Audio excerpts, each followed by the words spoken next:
yang pembelajaran. Marilah kita berdoa. Tuhan mulai.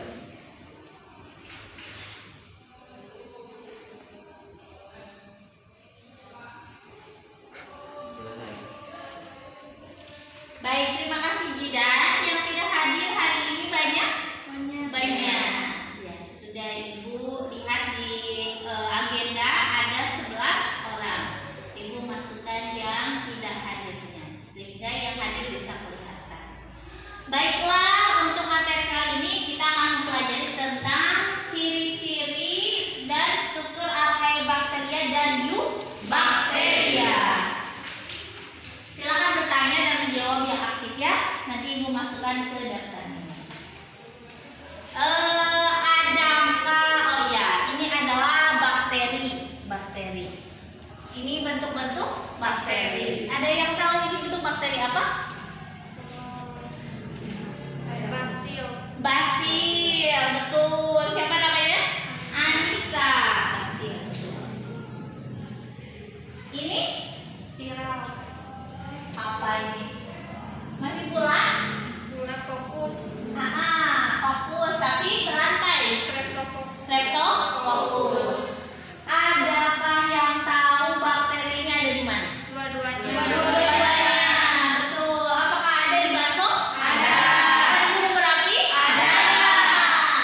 Nah, bakteri itu ada dua makrokelompok. Ada satu ada Eubacteria.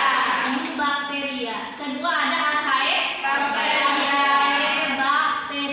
Nah, kali ini tujuan pembelajarannya adalah kita bisa menganalisis perbedaan antara Eubacteria dan Archaebacteria. Adakah yang tahu apa itu Eubacteria? Bakteri yang di daerah lembab. Bakteri yang hidupnya di daerah lembab. Siapa namanya? Baby normal. Betul, bakteri yang adanya di daerah lembab. Ada lagi yang mau menambahkan apa itu Eubacteria? Bakteri yang berada di makhluk hidup. Makhluk hidup bisa ada, betul, Depi, yang ada di makhluk hidup.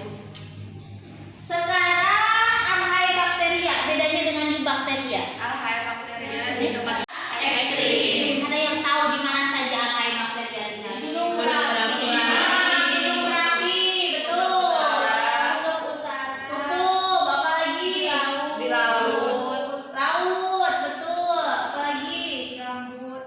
Gambut, betul. Nah, ini dari tempat ya, perbedaannya ini di tempat lembab, di WC BKC, ada ketiak, apalagi kolam, sawah, septic tank, baso. Kalau dari perbedaan ini, apakah baso kelompok apakah baso? Iya. Kalau gunung berapi? Archaebacteria. Bakteri yang tinggal di gunung berapi Archaebacteria. Itu dari habitat. Nah, ini salah satu bentuk bakteri. Adakah yang pernah jerawatan? Dimas, masih jerawatan Dimas? Masih. Nah, jerawat bertanah ini disebabkan oleh bakteri. Ada yang tahu nama bakterinya? Bakteri acne. Propionibacterium Acne. Propionibacterium acne. Sesuai kelompoknya masing-masing berkelompok. Bagi ini LKPD-nya lembar kerja peserta didik. Nah, lalu nanti silakan dijawab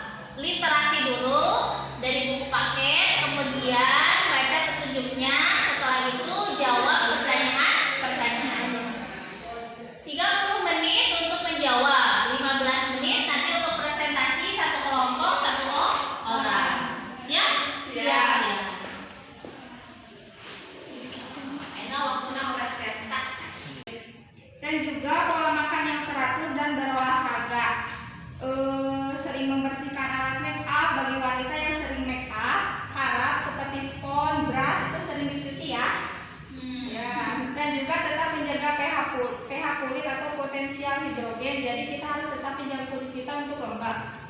Dan juga jangan lupa memakai sunscreen. Sunscreen itu sangat penting bagi tahapan skincare, dan sunscreen itu dipakai pada saat sesudah moisturizer. Sekian presentasi dari saya. Wassalamualaikum warahmatullahi wabarakatuh. Izin menambahkan yang tadi kan jerawat yang disampaikan di siang tadi itu tuh jerawat di area muka, tapi ada juga jerawat yang di area punggung. Pernah kan? Pernah. Nah, jerawat di area punggung itu kenapa? Karena mohon maaf ya, karena jarang ganti dalemannya, terus pola hidup, terus pola tidur lah kayak gitu. Terus kalau lebih baik mah mandi 2 kali sehari. Nah, ada juga penelitian yang membuktikan bahwa mandi sekali sehari juga cukup karena buat imun kita terjaga gitu. Nah, sekian dari saya, tambahan dari saya cuma segitu doang. Assalamualaikum warahmatullahi wabarakatuh. Bertanya tentang jerawat? Konsultasi. Di sini saya perwakilan dari kelompok Lactococcus lectis dengan anggota Mediati dan Sulastri. Simpulkan apa saja yang dapat menyebabkan terjadinya jerawat. Jadi kita jangan terlalu sering mencuci muka, karena mencuci muka akan menyebabkan wajah jadi iritasi. Kita juga jangan memencet jerawat karena itu akan menyebabkan terjadinya banyak timbulnya jerawat. Sugante bisi ketagihan di pencetan. Hormonal muncul pada saat PMS.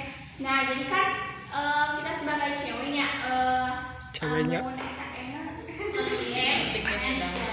ketika pada Datang bulan. Ayang seri ya. Tanda-tanda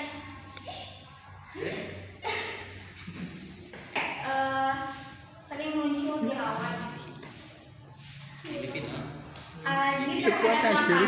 Jadi kita jangan banyak makan makanan yang berminyak karena itu tidak baik untuk Kesehatan gigi.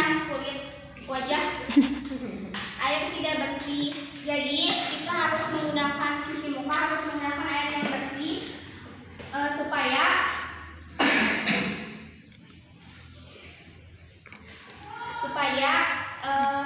kulit kita akan Tetap bersih. tetap bersih. Dan kita juga harus lebih Mengutamakan pola. dan kita juga kan jangan terlalu sering mencuci muka, mencet jerawat, alergi terhadap makanan, air tidak bersih.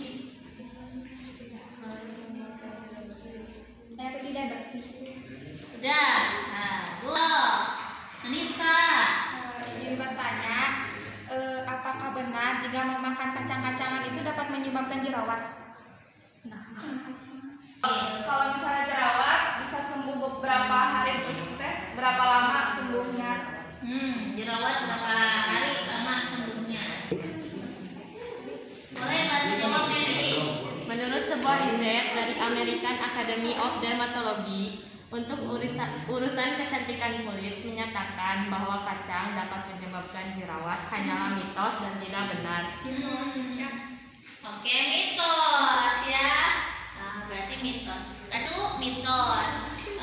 Kacang-kacangan itu boleh karena jerawat itu diantaranya adalah karena pori-pori tertutupi oleh minyak dan debu, sehingga jadi media yang paling efektif untuk tumbuhnya bakteri penyebab jerawat, yaitu Propionibacterium acne. Berapa lama jerawat bisa sembuh?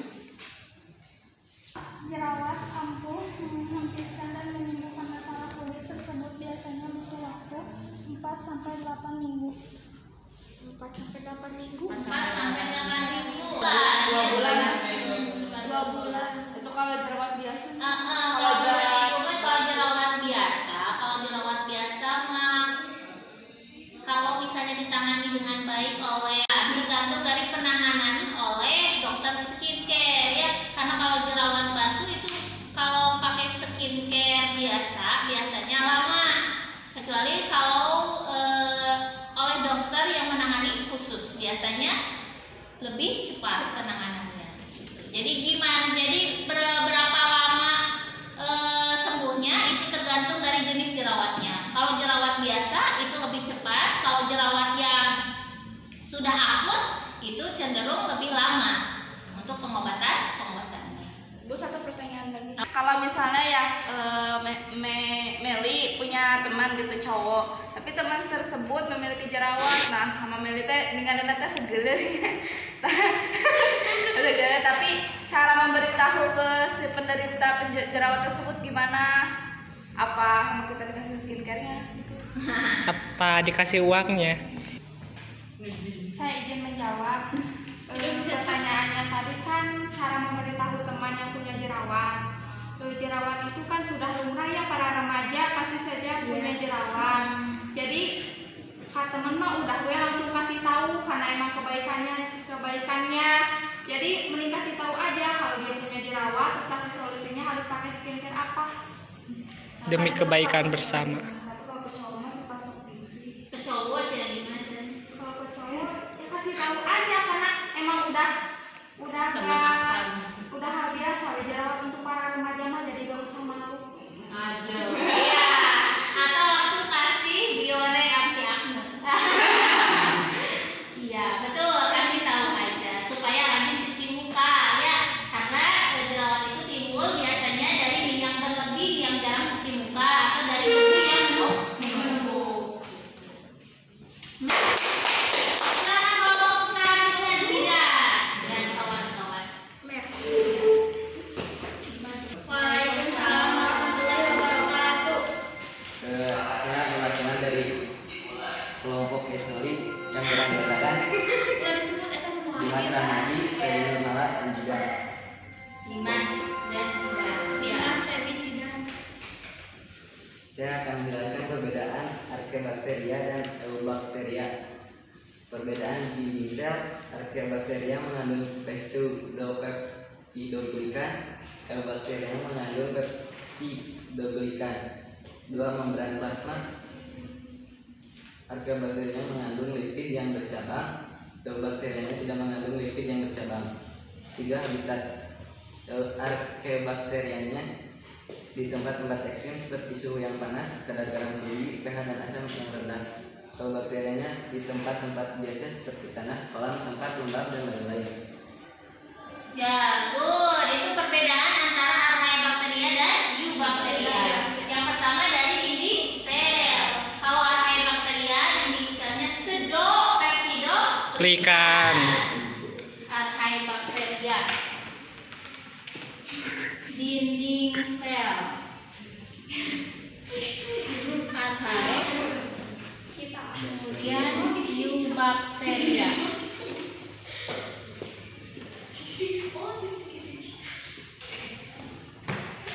Tadi perbedaannya dinding sel apa? Archaebacteria. Kalau Eubacteria Peptidoglikan. Kemudian dari membran sel. Sel. Kalau membran selnya kalau Archaebacteria apa? Bercabang. Mempunyai lipid Cabang. Ini Archaebacteria tidak. Kemudian habitatnya jelas beda. Kalau Archaebacteria di tempat-tempat Ekstrim. Kalau Eubacteria Tempat tempat biasa. lembab atau biasa. Nah ini salah. Archaebacteria dan Eubacteria. Ada yang bertanya? Silakan. Nah, itu dulu. Banyak yang bertanya. Mary. Namanya Mary. Mary. Kan tadi di perbedaan Archaebacteria dan Eubacteria yang di membran plasma ada yang disebut lipid. Apa itu lipid dan fungsinya itu apa? Nah, fungsi lipid dan pertanyaannya Tadi kan pada dinding sel kan mengandung Archaebacteria mengandung pseudopepidoglikan dan juga peptidoglikan. Apa itu perbedaannya dan peran bagi masing-masing bakterinya? Nah, pseudopepidoglikan apa? Di setiap tubuh manusia itu pasti ada bakteri. Nah, salah satunya ada di daerah bagian gimana ya, bulu mata. Apakah nama bakteri tersebut dan apakah jenis dari bakteria apa Archaebacteria? Kan di tempat-tempat ekstrim teh seperti di suhu panas teh ada bakteri. Contoh bakteri di suhu panas teh apa? Nah, contoh bakteri di suhu panas. Tadi pertanyaan dari Mary. Apa pengertian lipid dan fungsinya? Lipid merupakan sebagai bahan bakar metabolik untuk memberikan energi kepada sel-sel tubuh. Komponen struktural membran sel, komponen pembentuk insulator untuk mengurangi penurunan panas tubuh, menghemat protein, memberi asam kenyang dan kelezatan, meredam dampak benturan pada organ tubuh, komponen pembentuk hormon. Fungsinya secara umum lipid tidak larut dalam air karena strukturnya didominasi oleh Jadi diskusi kali ini kita tentang ciri-ciri dan struktur pada bakteri. Ciri-ciri pada bakteri itu yang pertama dia itu uniseluler. Uniseluler. Apa uniseluler? satu sel. Satu sel. Tidak bisa dilihat dengan mata Telanjang. harus pakai mikroskop. Kedua, habitatnya juga ada di mana? Ada yang di tempat ekstrim, ada juga yang di tempat biasa. Kemudian bakteri ada dua kelompok, ada Eubacteria, ada Archaebacteria. Eubacteria itu kalau di antara perbedaannya habitatnya, kalau Eubacteria itu di tempat lembab atau tempat biasa. Kalau Archaebacteria di tempat ekstrim.